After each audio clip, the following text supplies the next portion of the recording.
Right, Bagh Lingampally Bhagat Singh నగర్కి సంబంధించినటువంటి బస్తీలో ఉన్నాం ప్రజెంట్.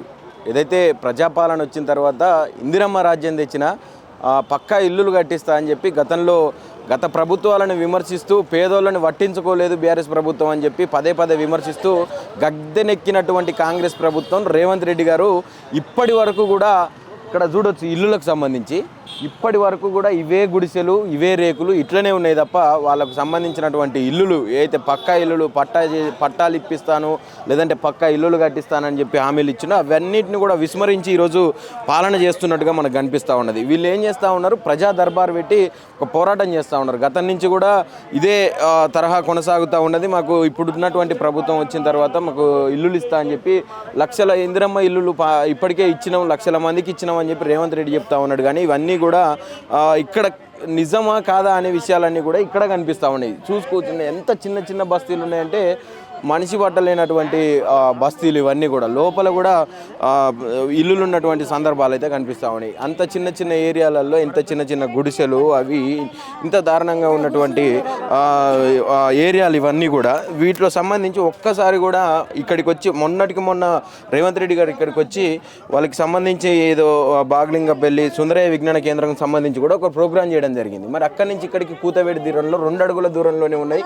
వీటన్నిటిని కూడా ఎందుకు చూడలేకపోయింది అనేది కూడా ఇక్కడ ఒక చర్చనీయాంశంగా మారినటువంటి పరిస్థితి. ఇల్లులు కూడా చూడొచ్చు ఒకసారి ఎంత చిన్నగా ఉన్నాయి, ఎంత ఇరుగ్గా ఉన్నటువంటి గుడిసెలను. అంటే దానికి సంబంధించి వీళ్ళు ఇక్కడి నుంచి బాగ్లింగంపల్లి సుందరయ్య విజ్ఞాన కేంద్రం కాడికి ముఖ్యమంత్రి గారు రావడం జరిగింది. ఆయనని కలవడానికి వెళ్ళినటువంటి వీళ్ళందరినీ కూడా పోలీసులతోటి నిర్బంధించినటువంటి పరిస్థితి అయితే వీళ్ళు చెప్తా ఉన్నారు. ఇప్పటిదాకా మమ్మల్ని కలవనీయలేదు, నిర్బంధించారు అని చెప్పి ఇక్కడ ఉన్నటువంటి వీళ్ళందరూ కూడా చెప్తా ఉన్నటువంటి పరిస్థితి. అంటే ఒక మనిషి ఇందులోకి వస్తే మళ్ళీ మరో మనిషి ఎదురు వచ్చినా కూడా మళ్ళీ అటు ఇటు తప్పుకునే పరిస్థితి అయితే కనిపిస్తలేదు. అంత దారుణంగా అంటే ఇట్లాంటి పరిస్థితుల్లో కూడా వీళ్ళని పట్టించుకోకపోవడం బాధాకరం అని చెప్పి చెప్పుకోవచ్చు. ఎందుకంటే గత ప్రభుత్వాన్ని పదే పదే చెప్పినటువంటి రేవంత్ రెడ్డి గారు ఇప్పుడు గత ప్రభుత్వంలో ఇల్లులు ఇవ్వలేదు, అందరినీ మోసం చేసిందని చెప్పి చెప్తున్నాడు. మరి ఇప్పటిదాకా దాదాపు 2 సంవత్సరాలు అయితే ఉన్నది. ఇల్లులన్నీ కూడా ఇట్లనే కనిపిస్తూ ఉన్నాయి. ఎన్నిసార్లు ప్రజాపాలన అని చెప్పి దరఖాస్తులు తీసుకున్నారు, ఒక 2 సార్లు ప్రజాపాలన దరఖాస్తులు తీసుకున్నారు.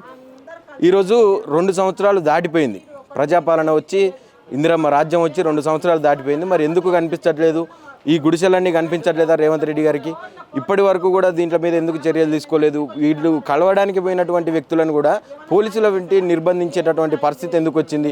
ఇందిరమ్మ రాజ్యం తెచ్చినా, కంచెలు బద్దలు కొట్టినా ఎవరినైనా మేము ఫ్రీగా కలుస్తాం, ముఖ్యమంత్రిని కలవచ్చు, మంత్రులను కలవచ్చు అని చెప్పినటువంటి రేవంత్ రెడ్డి సర్కారు ఈరోజు ఇక్కడున్నటువంటి ప్రజలు కలవడానికి వెళ్తే ఎందుకు కనీసం వాళ్ళ గోడును కూడా వినడానికి మీరు అంగీకరించలేదు? ఎందుకు పోలీసులను పెట్టి నిర్బంధించినటువంటి పరిస్థితి ఉన్నది? ఆలోచించాలి ప్రభుత్వం కూడా. వీళ్ళ బాధలు, వీళ్ళ ఏరియా, వీళ్ళ కష్టాలు చూస్తే నిజంగా అసలు ఇక్కడ ఎట్లా ఉంటున్నారు అనేది కూడా ఒక ప్రశ్నగా ఉన్నాయి వీళ్ళ బతుకులన్నీ కూడా. నిజంగా ఎంత దారుణంగా అంటే హైదరాబాద్ నడిబొడ్డున బాగ్లింగంపల్లి, ఇటు కోటికి కావచ్చు, అటు నారాయణ కూడా, వీటన్నిటికీ కూడా కూతవేటు దూరంలో ఉంటుంది. ఇవన్నీ కూడా ఇక్కడ ఇలాంటి నివాసాలు కావచ్చు, వాళ్ళకు సంబంధించినటువంటి ఇల్లులు కావచ్చు, ఇంత దారుణంగా ఉన్నాయి కూడా. ప్రభుత్వం కూడా దీన్ని ఖచ్చితంగా ఒకసారి పట్టించుకునేటటువంటి పరిస్థితి. మాట్లాడదాం అసలు ఇక్కడ ఉన్న వాళ్ళతో కూడా. మా ఇబ్బందులు, మాకు వాష్రూమ్ లేక, బాత్రూమ్ లేక, మా పిల్లలు మేము ఎంత ఇబ్బందులు పడుతున్నామో అది మాకు తెలుసు. అసలు చూస్తే మీరు పరిచయం అవుతారు. అక్కడ బాగా వాష్రూమ్ చూపిస్తే ఆ వాష్రూమ్లో రోడ్లవి ఉంటాయి. పిల్లలు డ్రెస్సులు వేసుకొని రానికి అసలు ఇబ్బంది పడతారు. జెంట్స్ ఉంటారు, అక్కడికి వెళ్ళి అబ్బాయిలు ఉంటారు, పోతుంటాయి. అక్కడ రోడ్ విన్నాయి, ఇక్కడనే రోడ్కే వెళ్దాం. అక్కడ కూడా రోడ్కే ఉన్నాయి. ఇది ఒకటి, ఇది ఇంకా ఇక్కడ బట్టలు ఉతుకుంటాము, అక్కడ ఉన్నాయి వాష్రూమ్స్. అయినా కానీ మాకేం లేదు. ఇంకా ఇదే ఇంట్లో ఇవే రేకులు. కొంచెం అప్పుడు వేరే ఉండే, ఇప్పుడు కొంచెం రేకులు వేసుకొని చూస్తున్నందుకు వాళ్ళకు వచ్చిన వాళ్ళకు కూడా, ఇంట్లో కేంద్రం వాళ్ళకి వచ్చిన వాళ్ళకి కూడా కనిపిస్తలేము. ఎందుకంటే ఇవి ఇళ్ళలా కనబడతలేవు, అపార్ట్మెంట్లా కనబడుతున్నాయి. సార్లకు అవి వాష్రూమ్స్ అంటే పబ్లిక్ టాయిలెట్స్ అవి. అంటే మా గురించి అన్నీ కట్టిండ్రు. పబ్లిక్ అందులోకే వెళ్తున్నారు, అందరు అందులోకే వెళ్తున్నారు. ఇక్కడ నుంచి ఆ చెట్టు వరకు మా ఇండ్లు ఉన్నాయి. అక్కడికి ఇక్కడ నుంచి అవతలకి వెళ్ళాలి స్నానాలు చేసుకొని. అవతలకి వెళ్ళాలి. అమ్మాయిలు స్నానాలు చేసుకొని మేము స్నానాలు చేసుకొని అవతలకి వెళ్ళాలంటే మేము ఎప్పుడు వచ్చి స్నానం చేసుకొని వెళ్తాము? ఏ ఏ ఏ మధ్య ఏ తెల్లవారుజామున వచ్చి స్నానాలు చేసుకొని ఈ చలికాలము పనులకు వెళ్తాము. పనులకు వెళ్ళినప్పుడు కూడా మాకు పనులు దొరకవు. అడవికి వెళ్తాము, అడవిని పనులు కూడా దొరకవు. నెలల ఒక్క వారంలో 2 కూళ్ళు దొరకడం ఇబ్బంది. అది తీసుకొచ్చుకొని మేము అసలు తినడానికి కూడా ఇది వర్షం వస్తే కింద బురద వచ్చి అసలు పైనుంచి నీళ్ళు కింద నీళ్ళు, ఆ నీళ్ళలో కూర్చుంటాం మేము. అయినా కూడా మమ్మల్ని ఎవరు పట్టించుకోరు. వచ్చి చూస్తారు, ఇస్తామమ్మా ఇస్తాము అంతవరకే, కానీ ఇంకేరే మాట లేదు. ఇస్తాము. 6 గ్యారెంటీలు వచ్చి కూడా మాకు ఏది చేయలే.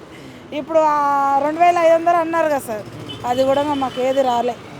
పేదల ప్రభుత్వం అని చెప్పినటువంటి ఆ ప్రభుత్వంలో పేదల పరిస్థితి ఇది, నిజమైన పేదల పరిస్థితి ఇది మనం చూస్తూ ఉన్నాం. ఇది నగరం నడిబొడ్డున, హైదరాబాద్ నడిబొడ్డున ఉన్నటువంటి పేదల నిజమైన పరిస్థితి ఇది. పేదల ప్రభుత్వం, ఇందిరమ్మ రాజ్యం అని చెప్పిండు కదా, వాటన్నిటికీ నిలువెత్తు నిదర్శనం ఈ సాక్ష్యాలన్నీ కూడా.